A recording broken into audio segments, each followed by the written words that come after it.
आज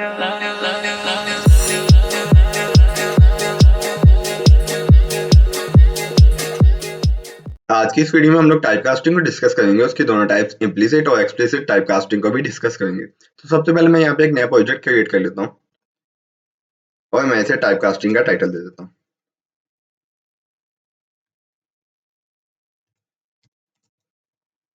और यहाँ मुझे सोर्सेज के अंदर अपनी main.cpp की फाइल मिल जाएगी और यहाँ पे मुझे बेसिक सिंटैक्स उसने लिख के दिया हुआ है। यहाँ से मैं इसे वेस्ट कर देता हूँ सीआउट को। अब सबसे पहले हम लोग ये देख लेते हैं कि हमारे पास टाइपकास्टिंग होती क्या है। टाइपकास्टिंग का मतलब ये है कि किसी एक डेटा टाइप को किसी दूसरी डेटा टाइप के अंदर कन्वर्ट कर देना, यानी कि इंटीजर को फ्लोट के अंदर कन्वर्ट कर देना या फ्लोट को इंटीजर के अंदर कन्वर्ट कर देना। अब हमारे पास टाइपकास्टिंग दो टाइप्स की होती है, इम्प्लिसिट टाइपकास्टिंग और एक्सप्लिसिट टाइपकास्टिंग। मैं यहाँ पे दोनों के पोर्शन बना लेता हूँ, इम्प्लिसिट टाइपकास्टिंग का और एक्सप्लिसिट टाइपकास्टिंग का। अब दोनों में मेन डिफरेंस ये होता है कि इम्प्लिसिट टाइपकास्टिंग वो टाइपकास्टिंग होती है जो कि हमारा कंपाइलर ऑटोमेटिकली टाइपकास्टिंग कर देता है, और एक्सप्लिसिट टाइपकास्टिंग हमारे पास वो टाइपकास्टिंग होती है जो कि हम यानी कि एज ए डेवलपर खुद टाइपकास्टिंग करते हैं, यानी कि एक डाटा टाइप को किसी दूसरी डाटा टाइप के अंदर कन्वर्ट करते हैं। अब हम लोग सबसे पहले इम्प्लिसिट टाइपकास्टिंग को डिस्कस कर लेते हैं। तो यहाँ पे मैं एक वेरिएबल बना लेता हूँ इंटीजर टाइप का ए, और इसके अंदर मैं एक फ्लोट वैल्यू स्टोर करवा देता हूँ 1.1 की। अब यहाँ पे हमारे पास होगा क्या, अब हमारा कंपाइलर ये करेगा क्योंकि ए जो है हमारा ये इंटीजर डाटा टाइप का है और वैल्यू क्या है, फ्लोट है, तो वो इस 0.1 को यहाँ से इग्नोर कर देगा। 0.1 को ए के अंदर स्टोर ही नहीं करवाएगा, ए के अंदर सिर्फ इसका इंटीजर पार्ट यानी कि पॉइंट से पहले वाली तमाम वैल्यू स्टोर हो जाएंगी, पॉइंट से बाद वाली वैल्यू ए के अंदर स्टोर नहीं होंगी। ये हमारे पास होगी इम्प्लिसिट टाइपकास्टिंग जो कि हमारे कंपाइलर ने ऑटोमेटिकली कर दी। अब यहाँ पे मैं इस ए को पॉइंट करता हूँ सी आउट ए की वैल्यू को, तो यहाँ पे मेरे पास जो वैल्यू पॉइंट होगी वो 1 होगी। क्यों 1 होगी, क्योंकि ये जो पॉइंट के बाद वाला यहाँ पे 1 लिखा हुआ है ये मेरा कंपाइलर इग्नोर कर देगा। अब यहाँ पे मैं इसे रन करता हूँ तो मेरे पास यहाँ पे उसने आउटपुट में 1 शो करवाया। 1 शो इसलिए करवाया क्योंकि ये जो पॉइंट के बाद वाली वैल्यू थी वो उसने इग्नोर कर दी कंपाइलर ने। क्यों, क्योंकि मेरे पास ये एक इंटीजर डाटा टाइप का था। इसी तरह से इम्प्लिसिट टाइपकास्टिंग की एक दो एग्जांपल हम लोग और देखते हैं।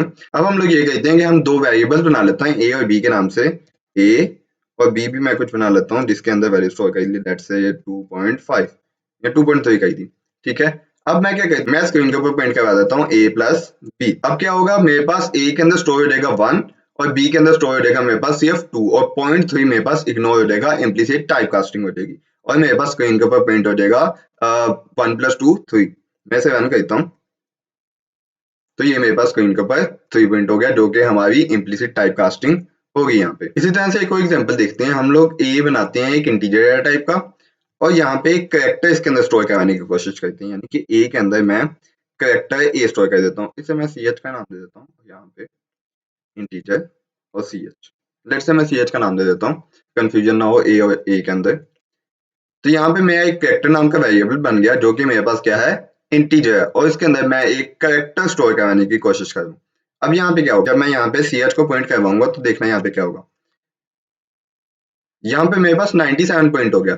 अब ये 97 कहाँ से है, 97 हमारे पास इस कैरेक्टर ए की आस्की वैल्यू है। आस्की वैल्यूज हमारी वो वैल्यूज होती हैं जिसके ऊपर हमारे कंप्यूटर कैरेक्टर को रिकॉग्नाइज कर जाता है, यानी कि कंप्यूटर को तो ये ए का कुछ समझ नहीं आएगा कि ये ए क्या है। कंप्यूटर अपने पास जो ए को समझता है वो है वैल्यू 97। तो जितने भी हमारे पास कैरेक्टर्स होते हैं उनकी कोई ना कोई आस्की वैल्यूज होती हैं जो कि कंप्यूटर को ये बताती हैं कि यहाँ पे ये कैरेक्टर लिखा हुआ है। अब यहाँ पे आस्की वैल्यूज को ज्यादा डिस्कस नहीं करते। यहाँ पे हम लोगों ने देखा कि ए जो था, ए कैरेक्टर की हमारी आस्की वैल्यू थी 97। अगर मैं बी की कहता तो मेरे पास आज की वैल्यू उसकी है 98, तो मेरे पास स्क्रीन के ऊपर 98 पॉइंट रहेगा। इसी तरह से सो होना है, मतलब कैपिटल ए की वैल्यू कुछ और है और जो हमारे पास स्मॉल ए है उसकी वैल्यू कुछ और है। जो कैपिटल ए है वो हमारे पास 65 से स्टार्ट होते हैं कैपिटल एबीसी, और जो हमारे पास स्मॉल एबीसी है वो हमारे पास 97 से स्टार्ट होती है। इसी तरह से हमारे पास एट द रेट ऑफ होता है जिसकी भी कोई ना कोई आज की वैल्यू होती है। अगर हम लोग इसको टाइपकास्टिंग करें तो इसकी हमारे पास आज की वैल्यू होती है 64। तो ये थी हमारी इम्प्लिसिट टाइपकास्टिंग जिसके अंदर कंपाइलर ने ऑटोमेटिकली कैरेक्टर को इंटीजर में कन्वर्ट कर दिया या फ्लोट नंबर को हमारे पास इंटीजर वैल्यूज के अंदर ऑटोमेटिकली कन्वर्ट कर दिया। इसी तरह से हम लोग किसी इंटीजर को भी कैरेक्टर में कर सकते हैं। ऐसा नहीं है कि हम सिर्फ कैरेक्टर को ही इंटीजर में बना देता हूँ, इंटीजर को भी कैरेक्टर में कर सकते हैं। ट्राई करते हैं कहने की। यहाँ पे मैं सॉरी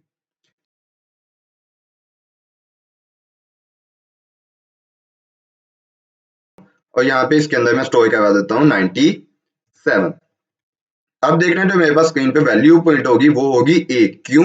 क्योंकि 97 जो है वो कैरेक्टर लैंग्वेज में क्या है, कैरेक्टर लैंग्वेज में वो ए है हमारे पास। तो मैं यहाँ से इसे रन करता हूँ, तो ये हमारे पास स्क्रीन के ऊपर ए पॉइंट हो गया। अगर हम यहाँ पे 98 सॉल्व करवा दें तो मेरे पास बी यहाँ पे पॉइंट हो जाएगा। यहाँ पे मैं 98 कर देता हूँ। इसी तरह से स्मॉल एबीसी हमारे पास 65 से स्टार्ट हो गई थी, तो 65 कर देता हूँ, कैपिटल सॉरी, तो यहाँ पे कैपिटल ए पॉइंट हो जाएगा। अब आते हैं हम एक्सप्लिसिट टाइप कास्टिंग पे। ये तो थी हमारी इम्प्लिसिट जो कि हमारे कंपाइलर ऑटोमेटिकली कर रहा था। अब हम एक्सप्लिसिट टाइप कास्टिंग करते हैं। एक्सप्लिसिट टाइप कास्टिंग हम लोग खुद से बताते हैं कंपाइलर को इस डाटा टाइप को इस डाटा टाइप के अंदर कन्वर्ट कर दो, यानी इंटीजर को फ्लोट के अंदर या फ्लोट को इंटीजर के अंदर कन्वर्ट कर दो, हम लोग बताते हैं कंपाइलर को। अब यहाँ पे मैं एक इंटीजर बनाता हूँ, लेट्स से ए के नाम से, और यहाँ पे मैं कुछ फ्लोट वैल्यू 1.1 करने की कोशिश करता हूँ, इसके अंदर स्टोर। और अब मैं कंपाइलर को खुद बता दूंगा कि इसे क्या करो, इसे इंटीजर के अंदर कन्वर्ट कर दो।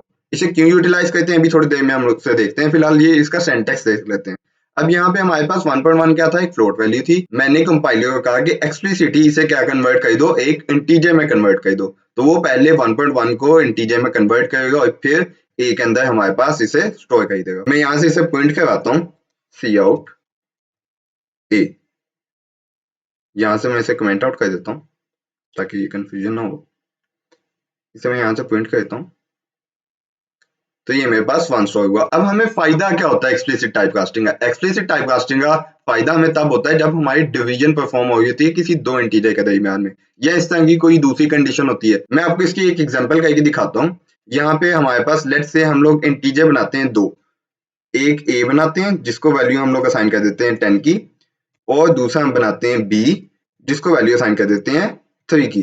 अब अगर मैं यहाँ पे a डिवाइडेड बाय b करूं, और मैं इसे यहाँ पे नहीं डायरेक्टली लिखता बल्कि एक तीसरा वेरिएबल बनाता हूँ, फ्लोट का ही बना देते हैं, क्योंकि 10 डिवाइडेड बाय 3 हमारे पास एक्सपेक्टेड यही है कि फ्लोट आंसर आएगा, लेकिन दो इंटीजर डिवाइड हो गए है ना। तो अब देखना यहाँ पे क्या होगा। यहाँ पे मैं लिख देता हूँ आंसर, और मैं answer is equal to a divided by b, और मैं स्क्रीन के ऊपर प्रिंट करा देता हूँ आंसर को। अब देखना 10 डिवाइडेड बाय 3 हमारे पास आंसर आना चाहिए 3.333। अब मैं यहाँ से इसे रन करता हूँ, तो यहाँ पे मेरे पास सिर्फ 3 लिखा हुआ आया। अब जो आंसर था हमारा एक्चुअल आंसर था वो 3.3 था, बट हमारे पास यहाँ पे 3 आया, जबकि हमने आंसर को फ्लोट में बना भी लिया। अब हमारे पास मसला कहाँ पे आएगा?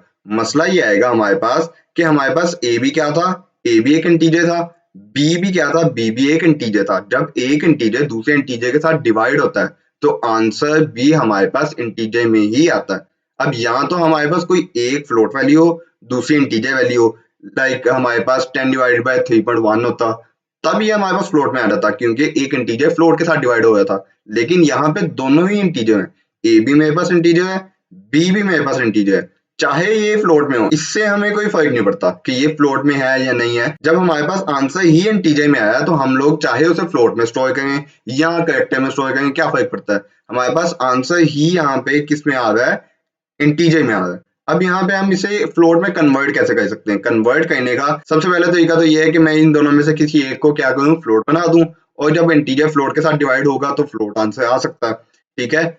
और दूसरा तरीका क्या है, मैं यहाँ पे फ्लोट लिख दूं और यहाँ पे ए को ब्रैकेट में डाल दूं। अब मैंने कंपाइलर को यहाँ पे कह दिया कि ए को क्या बना दो, ए को एक फ्लोट बना दो, बी हमारे पास इंटीजर ही रहेगा, ए हमारे पास फ्लोट बन जाएगा। ये काम हम बी के साथ भी कर सकते हैं, किसी भी एक को, मतलब ए या बी दोनों में से किसी भी एक को लेना है आपने और उसे क्या कर देना, एक फ्लोट बना देना। फ्लोट जो है ए हमारे पास अब चाहे इंटीजर है, उसने क्या किया 10.0 कर दिया, मतलब कि पहले हमारे पास जो ए की वैल्यू थी वो एज अ इंटीजर थी, अब हमारे पास ए की वैल्यू एज अ फ्लोट होगी, मतलब 0.0 लगा दिया उसने, खुद से ऐड कर दिया या उसको एक फ्लोट मान लिया खुद से, ठीक है। और दूसरा चाहे वो इंटीजर था, अब फ्लोट डिवाइड बाय इंटीजर जब होगा तो हमारे पास आंसर फ्लोट में आएगा और हमारे पास सही आंसर आएगा। अब इसको रन करते हैं तो मेरे पास यहाँ पे 3.33 आंसर आ गया। तो ऐसे सिचुएशंस के अंदर हम लोग एक्सप्लिसिट टाइप कास्टिंग को यूटिलाइज कर सकते हैं। आज की इस वीडियो में हम लोगों ने देखा कि हमारे पास इम्प्लिसिट टाइप कास्टिंग क्या होती है, एक्सप्लिसिट टाइप कास्टिंग क्या होती है, उन दोनों के अंदर डिफरेंस क्या होता है, और टाइप कास्टिंग हमारे पास क्या होती है। तो इम्प्लिसिट टाइपकास्टिंग हमारी वो टाइपकास्टिंग होती है जो कि हमारा कंपाइलर ऑटोमेटिकली कन्वर्ट कर देता है वैल्यूज को, जब हम किसी एक डेटा टाइप की वैल्यू को किसी दूसरी डेटा टाइप की वैल्यू में स्टोर करवाने की कोशिश करते हैं। और एक्सप्लिसिट टाइपकास्टिंग हमारे पास वो टाइपकास्टिंग होती है जो कि हम एज अ डेवलपर खुद से किसी एक इंटीजर या किसी एक फ्लोट को किसी दूसरी डेटा टाइप के अंदर कन्वर्ट कर देते हैं, खुद से कन्वर्ट कर देते हैं किसी भी स्पेसिफिक पर्पस के लिए। लाइक हमारे पास दो इंटीजर्स आपस में डिवाइड हो रहे हैं तो हमारे पास इंटीजर में वैल्यू आएगी, तो हम दोनों में से किसी एक को फ्लोट में बना देते हैं। तो बहुत सारी ऐसी डिफरेंट सिचुएशंस होती हैं जब हमें एक्सप्लिसिट टाइपकास्टिंग करने की जरूरत पड़ती है। इस टॉपिक से रिलेटेड आपका कोई भी क्वेश्चन हो तो आप लोग कमेंट सेक्शन में मेरे से पूछ सकते हैं। That's it for today's lecture.